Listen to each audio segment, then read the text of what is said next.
പേര് രാജേഷ് മേനോൻ. ഞാനൊരു ബിസിനസ്സുകാരനാണ്. ഞാൻ ഒരുപാട് രാജ്യങ്ങളിലൊക്കെ ട്രാവൽ ചെയ്ത് ബിസിനസ് ചെയ്യാറുണ്ട്.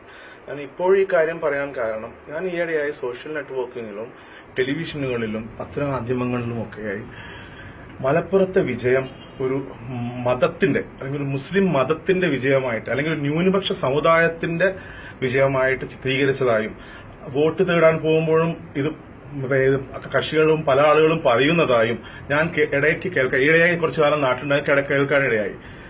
എന്റെ സ്വന്തമായ അഭിപ്രായം പറയുകയാണെങ്കിൽ, ഞങ്ങളുടെ മലപ്പുറത്തെ ഒരു വർഗീയതമായി ചിത്രീകരിക്കരുത്. ക്രിമിനൽ സൈഡ് നോക്കിക്കോളൂ, നിങ്ങൾ ക്രൈം റേറ്റ്സ് നോക്കൂ. നിങ്ങൾ മലപ്പുറത്തായിരിക്കും കേരളത്തിൽ ഏറ്റവും കൂടുതൽ ക്രൈം റേറ്റ്സ് കുറഞ്ഞിട്ടുള്ളത്. ഞങ്ങൾ വളരെ മതസൗഹാർദ്ദത്തോടുകൂടി, ക്രിസ്ത്യാനികളായാലും മുസ്ലിംസ് ആയാലും ഹിന്ദുസ്, മതസൗഹാർദ്ദത്തോടുകൂടി ജീവിക്കുന്ന ആളുകളാണ്.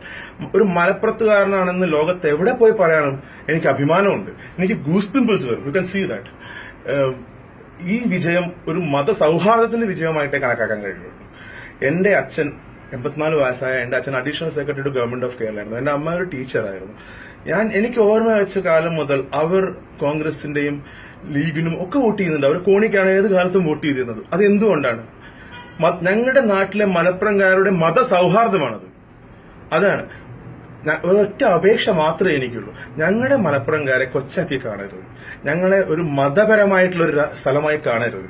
ഞങ്ങൾ മതസൗഹാർദ്ദത്തോടുകൂടി വളരെയധികം കൂട്ടായ്മയോടുകൂടി ജീവിക്കുന്ന ഒരു കൂട്ടം ചെറിയ എളിയ ആളുകളാണ് ഞങ്ങൾ മലപ്പുറത്തുകാർ.